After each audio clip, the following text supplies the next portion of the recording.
Bienvenidos a una nueva sesión de la Beatleoteca. El histórico día en el que se conocieron los Beatles y los Rolling Stones.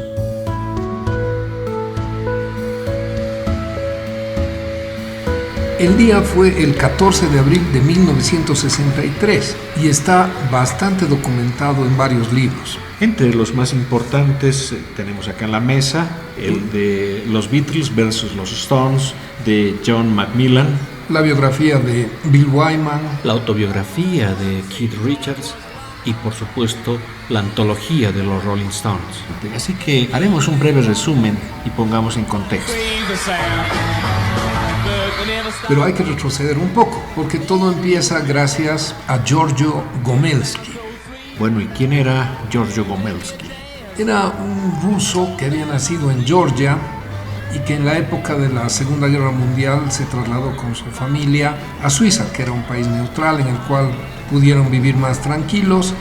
Y luego él, que era muy aficionado al jazz, pero también a la filmación, se trasladó a Inglaterra, sin descartar que antes había pasado por Hamburgo y tuvo la ocasión de ver a los Beatles actuando en vivo en esa ciudad. Y no solamente eso, sino que quedó impresionado y tuvo una conversación después de su actuación con ellos, que todavía no eran famosos ni conocidos, estaban todavía cocinándose para lo que sería el éxito.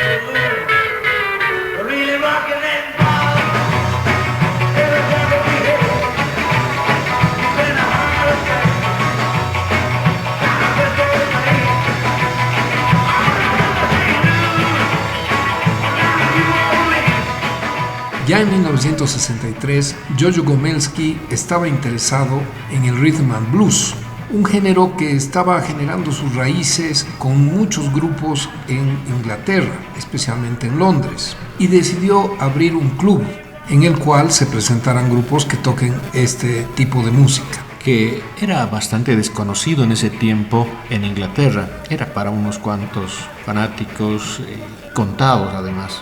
Y George Gomelsky estaba instalando el club. Él estaba con los Stones que estaban ensayando y lo llama seguramente el arquitecto o el decorador y le dice: Giorgio, ya estamos terminando, hay que hacer el letrero, ¿cómo se va a llamar el club?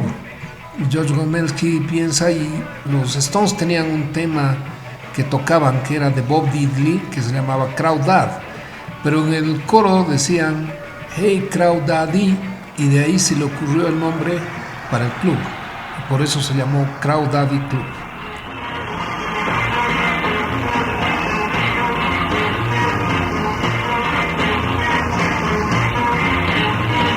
Yeah, I got a line and you got a hold.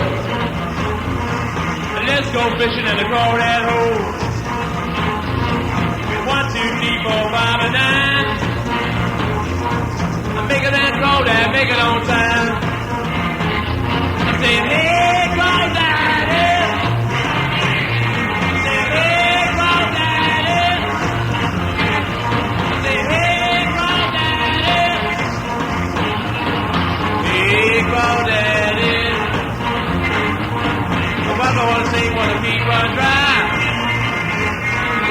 Make 'em on Crawdaddy, make it on time. 1, 2, 3, 4, 5, and 6. I hear about Crawdad make the steps. Say, hey, Crawdaddy. Hey, Crawdaddy. Hey, Crawdaddy. Hey, Crawdaddy. Giorgio Gomelsky al principio les dio una oportunidad a los Stones para tocar en su club, a mucho ruego de Brian Jones. Brian Jones se pasaba rogándole que le dieran una oportunidad, y cuando les da esa oportunidad aparece la primera presentación de los Rolling Stones. Se habla de que era un día muy frío con una nevada y que probablemente haya habido algún error en los panfletos anunciando el grupo, con un error en la fecha, el horario o algo. Resulta que los Stones, que en ese momento eran 6, llegan al club y solamente había 3 personas. Y Brian Jones le dice a Giorgio Gomelsky: mira, Giorgio, nosotros los del grupo somos 6 y en el público solo hay 3 personas, ¿tocamos? Bueno, él le contestó, aquí en el club, ¿cuántos crees que entran? 100 personas. Entonces, toquen como si hubiera 100 personas. Y los Stones tocaron como si hubieran 100 personas con toda la energía y fue una gran lección para de ahí en adelante. Aunque en su autobiografía, el bajista de los Rolling Stones, Bill Wyman, menciona de que había muchas personas, 30, pero Gomelsky confirma que solo eran 3. I wanna hear CM. Hear CM. Come on, baby. Wanna hear CM. Come on, baby. Come on, darling. Así que empezaron a generar un movimiento que los iba a ver a los Stones, y también a recomendación de Gomelsky, los Rolling Stones solamente tocaban los domingos. La idea era de que si tocaban más seguido, el público ya no iba a tener esa expectativa por verlos, así que les sugirió solamente tocar los domingos.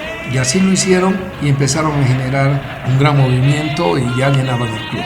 Esa cantidad de gente que iba creaba una euforia muy típica de los primeros años de la música beat en Inglaterra. Yeah. Hey, Crawdaddy. Hey, Crawdaddy. Oh, Crawdaddy. Yeah, yeah, yeah, Crawdaddy. Yeah, yeah, yeah, Crawdaddy. Entonces, Giorgio Gomelsky, que dirigía el club, ya los había conocido a los Stones, les había dado la oportunidad, y el grupo ya estaba agarrando su fama, obviamente no al nivel de los Beatles, que ya habían tenido 2 primeros número 1 en singles, su primer álbum también había llegado al número 1 y estaban empezando a hacer una presencia constante en radio y televisión.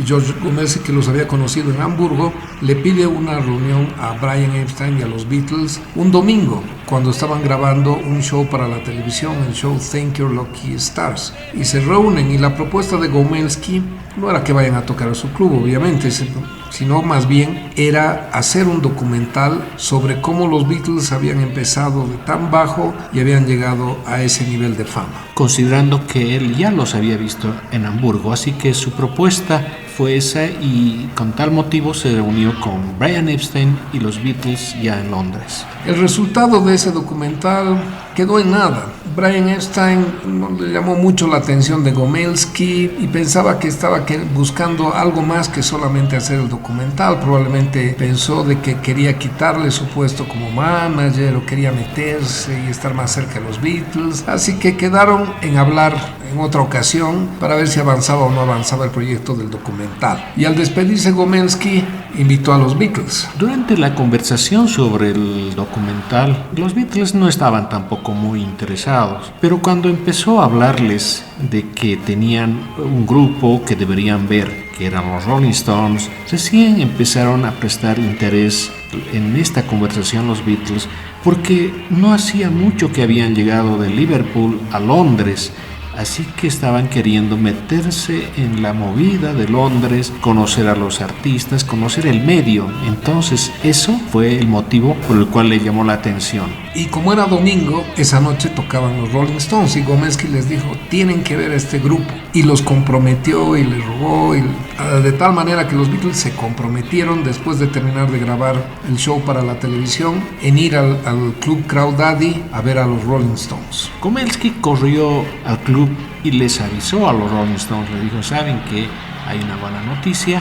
Esta noche vienen los Beatles. Eso generó un entusiasmo en todos, especialmente en Brian Jones, que en ese entonces oficiaba de líder de los Stones. Así que generó una expectativa. Ellos ya habían escuchado la música de los Beatles, habían hecho muchos comentarios, y la llegada de los Beatles prometía un esperanzador fin de semana.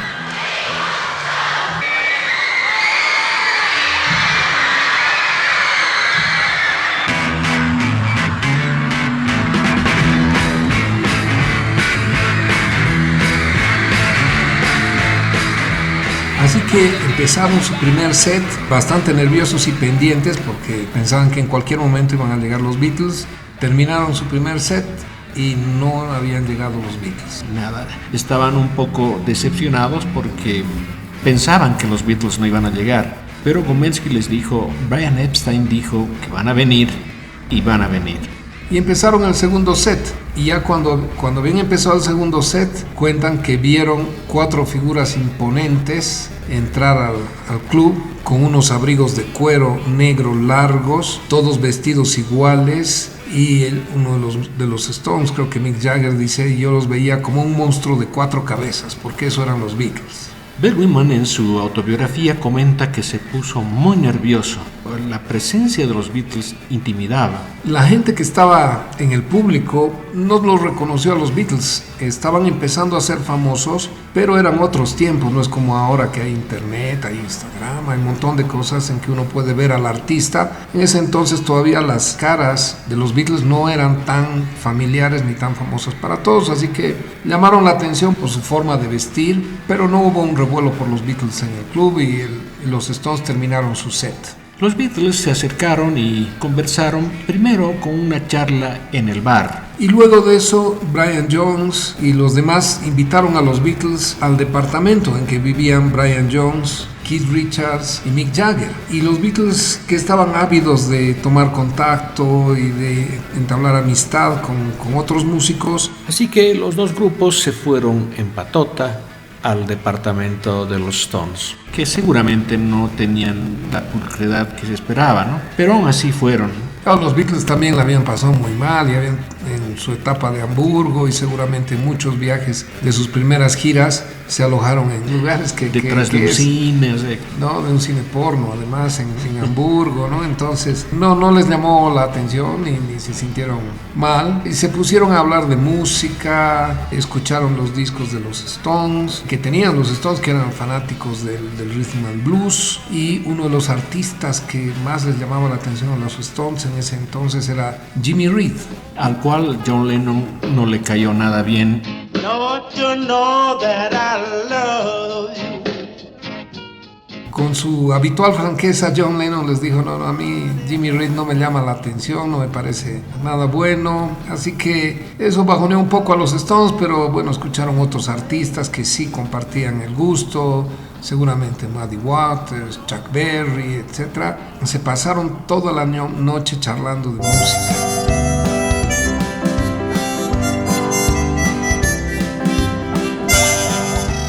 Mick Jagger le comentó a John Lennon de que tocaba la armónica porque lo había escuchado en Love Me Do, y John Lennon le dijo, no toco el instrumento, lo único que hago es soplar, ustedes tocan ese instrumento. Claro, porque Mick Jagger y Brian Jones eran hábiles con la armónica. John Lennon, si bien había tocado la armónica en las primeras canciones de los Beatles, era algo más básico, no tan elaborado como lo que tenían que tocar para acompañar el blues y hacer solos en blues. Lennon quedó impresionado con Brian Jones, sus conocimientos musicales sobre el blues, porque en determinado momento Brian Jones le preguntó qué tipo de armónica usaba, si era cromática o era de blues.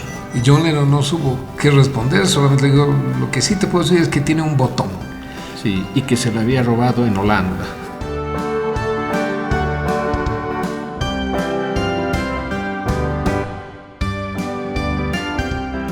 Lo interesante de esa noche es que se inició una amistad, pese a que los Beatles podían haberse portado arrogantes, dado que estaban unos pasos delante en su carrera musical que los Stones.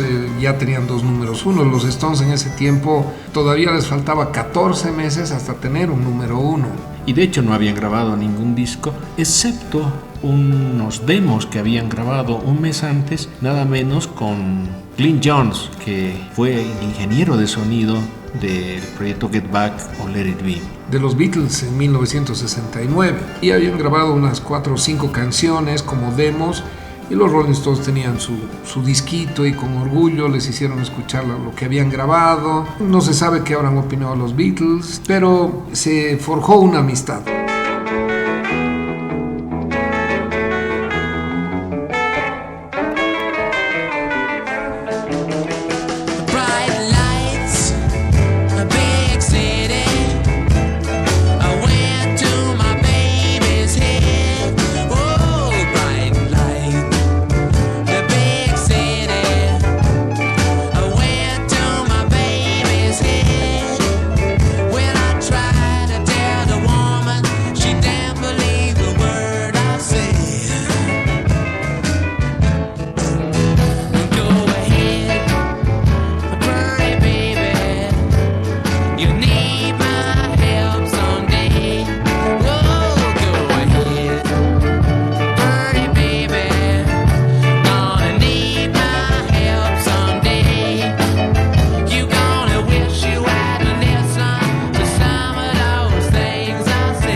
Se supone también que ese día Brian Jones les mostró a los Beatles, muy orgulloso, un recorte de periódico que había salido un día anterior, donde por primera vez la prensa hablaba de los Rolling Stones. Brian Jones, que era el más entusiasta, y como mencionó Juan Carlos, era el líder de los Stones en ese entonces, agarró una foto, probablemente de una revista con los Beatles, y se la hizo firmar a todos los Beatles y la coló en una de las paredes. Como si fuera un fan, haciendo firmar su foto por sus ídolos. Definitivamente Brian Jones los admiraba. Tal fue el entusiasmo que se quedaron hasta las 4 de la mañana. Y ahí se entabló una duradera amistad entre los Beatles y los Stones. Y al despedirse, los Beatles, como habían presenciado la actuación de los Stones en el Club Crawdaddy, invitaron a los Rollings a asistir a un concierto que unos días después iban a dar en el Royal Albert Hall. The biggest attraction in the whole world, the Beatles!